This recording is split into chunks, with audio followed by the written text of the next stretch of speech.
नमस्कार, KP news 24/7 के bulletin में आप सभी का स्वागत है। मैं हूं पूजा आपके साथ। चलिए सबसे पहले देखते हैं मुख्य समाचार। बीदर की माइनॉरिटी ऑफिस में वक्फ ऑफिस का उद्घाटन समारोह किया गया आयोजित। चेयरमैन कर्नाटक वक्फ बोर्ड हाफिज सैयद मोहम्मद अली अल हुसैनी रहे उपस्थित।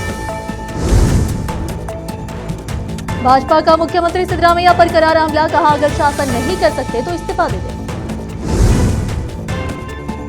केंद्रीय मंत्री जोशी को झूठे बयान देने के लिए राज्य के किसानों से माफी मांगनी चाहिए, बोले कर्नाटक के मुख्यमंत्री सिद्धरामैया। बिहार को कट्टा सरकार नहीं चाहिए, प्रधानमंत्री मोदी ने औरंगाबाद की रैली में आरजेडी पर किया वार। मध्य प्रदेश पुलिस ट्रेनिंग स्कूलों में गीता पाठ पढ़ाने को लेकर मचा सियासी संग्राम, कांग्रेस ने कहा पुलिस का भगवाकरण करने की शुरुआत। इंडोनेशिया में स्कूल की मस्जिद में जुमा की नमाज के दौरान हुआ धमाका, 54 लोग हुए घायल।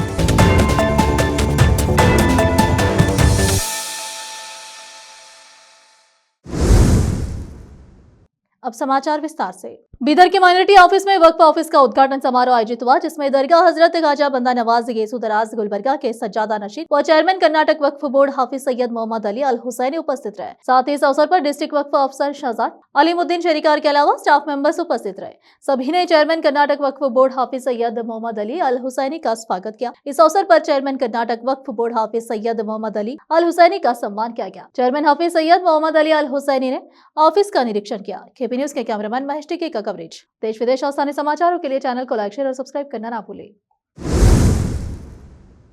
कर्नाटक में गन्ना किसानों की तरफ से किए जा रहे भारी विरोध प्रदर्शन के बीच विपक्षी दल भाजपा ने सीएम सिद्धरामैया पर निशाना साधा। भाजपा नेता और विधानसभा में नेता प्रतिपक्ष आर अशोक ने मामले में सीएम सिद्धरामैया से कहा कि अगर वे शासन नहीं कर सकते तो पद से इस्तीफा दे दे। आर अशोक ने केंद्र पर आरोप लगाने के लिए मुख्यमंत्री की आलोचना की और उनसे किसानों की चिंताओं का समाधान करने को कहा। अशोक ने एक्स पर एक पोस्ट में कहा कि 7 दिन हजारों गन्ना किसान सड़कों पर है, लेकिन मुख्यमंत्री सिद्धरामैया के पास बस एक ही उपाय है, केंद्र को दोष दो। यह बताते हुए कि विपक्ष में रहते हुए सिद्धरामैया बड़े बड़े उपदेश देते थे। उन्होंने कहा कि लेकिन अब मुख्यमंत्री के रूप में वह बहानों के पीछे छिप जाते हैं और किसानों को छोड़ देते। अगर आप सिद्धरामैया शासन नहीं कर सकते तो इस्तीफा दे दीजिए और पद छोड़ दीजिए।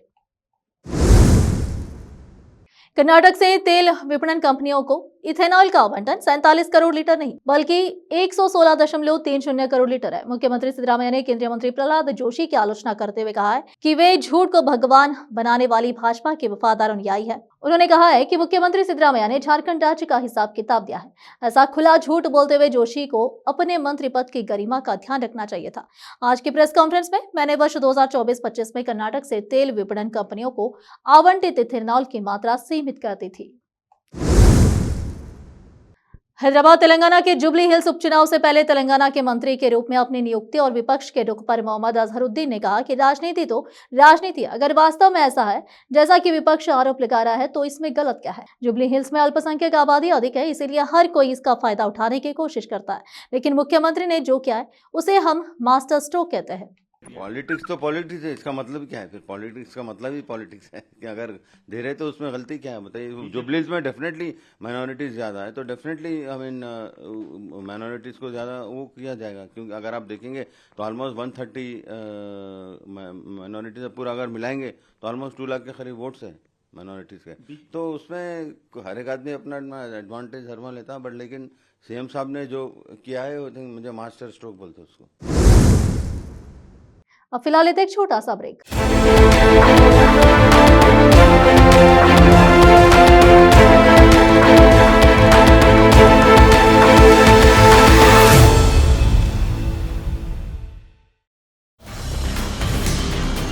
हिंदुस्तान के हर कोने में हम हैं मौजूद। 24 घंटे हालात पर गहरी नजर, खबरों से जुड़े चुपते सवालात और आपको दिखाता है धार्मिक, सामाजिक, राजनीतिक, लोकल और इंटरनेशनल न्यूज की सबसे बेहतर कवरेज, जो आपको रखती है हर पल बाखबर।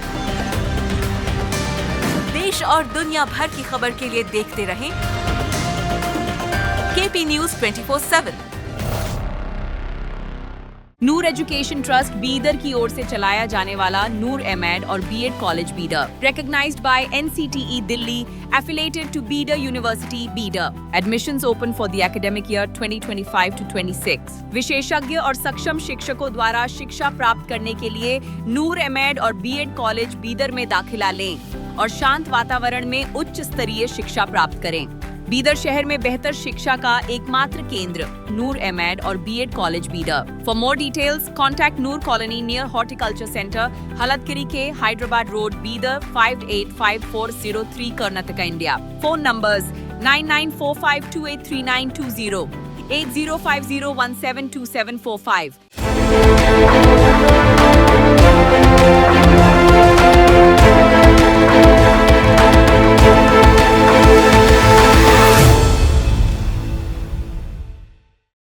ब्रेक के बाद आप सभी का स्वागत है। आइए देखते हैं देश के अन्य समाचार।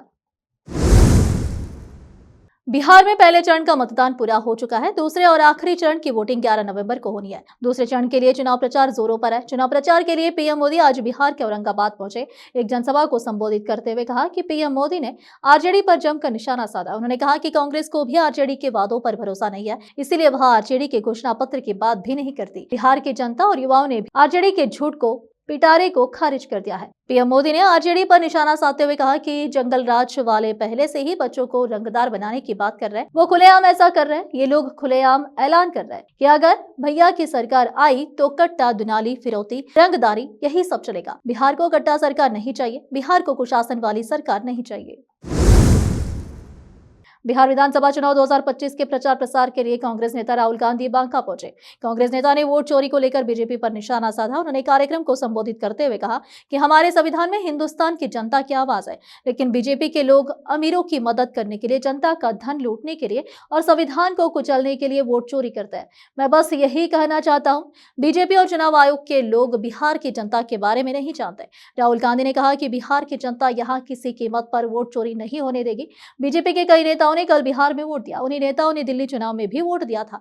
एक तरफ बीजेपी नेताओं को एक से ज्यादा वोट देने को मिल रहा है, वहीं दूसरी तरफ उनके वोट काटे जाते हैं जो कांग्रेस को वोट देते हैं। बीजेपी वोट चोरी का ये प्लान पूरे देश में लागू करना चाहती है। इन्होंने हरियाणा, छत्तीसगढ़, महाराष्ट्र में यही काम किया है। अब ये यही काम बिहार में करने की कोशिश कर रहे हैं। बिहार की जनता पोलिंग बूथ पर खड़ी होकर वोट चोरी रोकेगी। मध्य प्रदेश के पुलिस ट्रेनिंग स्कूलों में भर्ती जवानों को श्रीमद् भगवत गीता का पाठ कराने के निर्देश ने राजनीतिक तूफान खड़ा कर दिया है। कांग्रेस ने इसे पुलिस का भगवाकरण बताया, वहीं बीजेपी ने इसे भारतीय संस्कृति और नैतिक मूल्यों से जोड़ने वाला कदम बताया। दरअसल पुलिस प्रशिक्षण शाखा के एडीजी राजा बाबू सिंह ने सभी 8 पुलिस प्रशिक्षण विद्यालय को निर्देश दिया है कि भर्ती जवान रात में ध्यान मेडिटेशन से पहले श्रीमद् भगवत गीता के एक अध्याय का पाठ करें। एडीजी राजा बाबू सिंह ने मीडिया से कहा, गुरुवार से मार्गशीर्ष माह का आरंभ हुआ है, जिसे शास्त्रों में भगवान श्री कृष्ण का महीना कहा गया है। श्रीमद् भगवत गीता में भगवान श्री कृष्ण स्वयं कहते हैं, मासाना मार्गशीर्षा हो, अर्थात मैं महीनों में मार्गशीर्ष हूँ। मैं चाहूंगा कि सभी पुलिस प्रशिक्षण संस्थानों के अधीक्षक इस पवित्र मार्गशीर्ष माह में यदि संभव हो तो रात में ध्यान से पहले गीता का एक अध्याय पढ़वाए। भारतीय जनता पार्टी के पंजाब इकाई ने दिल्ली के ऐतिहासिक चांदनी चौक का नाम बदलकर शीशगंज करने की मांग की है। पार्टी ने यह अपील 25 नवंबर को गुरु तेग बहादुर की 350वीं शहीदी जयंती से पहले की है। यह मांग सरकार के समक्ष रखी गई है। पंजाब भाजपा नेता और पार्टी प्रवक्ता प्रीतपाल सिंह बालेवाल ने दिल्ली की मुख्यमंत्री रेखा गुप्ता को पत्र लिखकर यह मांग की है। उन्होंने पत्र में लिखा है कि यह भारत की सहिष्णुता का प्रतीक है। यह वीरता और आस्था की स्वतंत्रता के मूल्यों के प्रति एक ऐतिहासिक श्रद्धांजलि होगी। अब फिलहाल एक और छोटा सा ब्रेक। हिंदुस्तान के हर कोने में हम हैं मौजूद। 24 घंटे हालात पर गहरी नजर, खबरों से जुड़े चुपते सवालात और आपको दिखाता है धार्मिक, सामाजिक, राजनीतिक,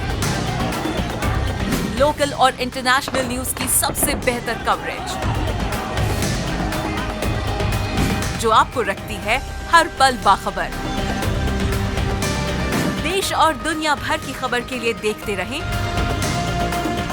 KP news 24/7।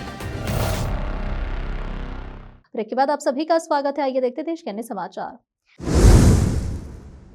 Cricketer Mohammed Shami के एक्स वाइफ हसीन जहां गुजारा भत्ता बढ़वाने के लिए सुप्रीम कोर्ट पहुंची है। शुक्रवार 7 नवंबर 2025 को याचिका पर कोर्ट ने पश्चिम बंगाल सरकार और मोहम्मद शमी को नोटिस जारी किया है। कलकत्ता हाईकोर्ट ने हसीन जहां और उनकी बेटी को 4 लाख रुपए का मासिक गुजारा भत्ता दिए जाने का आदेश दिया था। 4 लाख में से 1.50 लाख हसीन जहां के लिए और 2.50 लाख उनकी बेटी के लिए, लेकिन हसीना जहां इससे संतुष्ट नहीं है। सुप्रीम कोर्ट ने शुरुआती टिप्पणी करते हुए हसीन जहां से कहा कि यह गुजारा भत्ता पर्याप्त मालूम पड़ता है। कोर्ट ने बंगाल सरकार और शमी को नोटिस जारी कर 4 हफ्ते में जवाब देने को कहा है। अब अगली सुनवाई 4 हफ्ते बाद ही होगी। हसीन जहां ने याचिका में मांग की है कि मोहम्मद शमी को 10 लाख रुपए महीना गुजारा भत्ता देने का निर्देश दिया जाए। 7 लाख रुपए याचिकाकर्ता पत्नी के खर्चे के लिए और 3 लाख रुपए बेटी के भरण पोषण के लिए मोहम्मद शमी और हसीन जहां ने साल 2014 में शादी की थी, लेकिन 2018 में दोनों अलग अलग हो गए और तभी से दोनों के बीच विवाद चल रहा है। हसीन जहां ने शमी पर घरेलू हिंसा और मैच फिक्सिंग जैसे गंभीर आरोप लगाए थे। इन आरोपों के चलते मोहम्मद शमी के खिलाफ इंडियन पिनल कोड के तहत आपराधिक मामला दर्ज है। हालांकि मैच फिक्सिंग के आरोपों में शमी को बीसीसीआई से क्लीन चिट मिल चुकी है। इंडोनेशिया में शुक्रवार को जुमा की नमाज के दौरान एक बड़ा हादसा हुआ।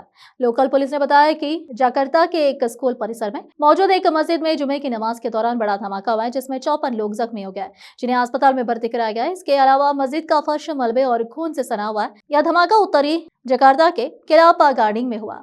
राइटर्स के मुताबिक शहर के पुलिस प्रमुख असेपेडी सुहेरी ने एक प्रेस कॉन्फ्रेंस में कहा कि घायलों को जलने और अन्य चोटें आई है, जिनमें मामूली से लेकर गंभीर तक शामिल है, और उन्हें पास के अस्पतालों में ले जाया गया। सुहेरी ने बताया कि अधिकारी धमाके की वजहों की जांच कर रहे हैं। शुरुआती रिपोर्ट्स में बताया जा रहा है कि धमाका उस समय हुआ जब मस्जिद भरी हुई थी। वायरल हो रहे फुटेज में पुलिस और सैन्यकर्मी इलाके की सुरक्षा करते हुए दिखाई दे रहे हैं और एम्बुलेंस भी वहां खड़ी है। मस्जिद की तस्वीरों से पता चलता है कि बड़ी संख्या में लोगों के हताहत होने के बावजूद कोई बड़ा संरचनात्मक नुकसान नहीं हुआ है। आखिर में फिर एक बार देखते हैं मुख्य समाचार। बीदर की माइनॉरिटी ऑफिस में वक्फ ऑफिस का उद्घाटन समारोह किया गया आयोजित। चेयरमैन कर्नाटक वक्फ बोर्ड हाफिज सैयद मोहम्मद अली अल हुसैनी रहे उपस्थित। भाजपा का मुख्यमंत्री सिद्धरामैया पर करारा हमला, कहा अगर शासन नहीं कर सकते तो इस्तीफा दे दें। केंद्रीय मंत्री जोशी को झूठे बयान देने के लिए राज्य के किसानों से माफी मांगनी चाहिए, बोले कर्नाटक के मुख्यमंत्री सिद्धरामैया। बिहार को कट्टा सरकार नहीं चाहिए, प्रधानमंत्री मोदी ने औरंगाबाद की रैली में आरजेडी पर किया वार। मध्य प्रदेश पुलिस ट्रेनिंग स्कूलों में गीता पाठ पढ़ाने को लेकर मचा सियासी संग्राम, कांग्रेस ने कहा पुलिस का भगवाकरण करने की शुरुआत। इंडोनेशिया में स्कूल की मस्जिद में जुमा की नमाज के दौरान हुआ धमाका, 54 लोग हुए घायल।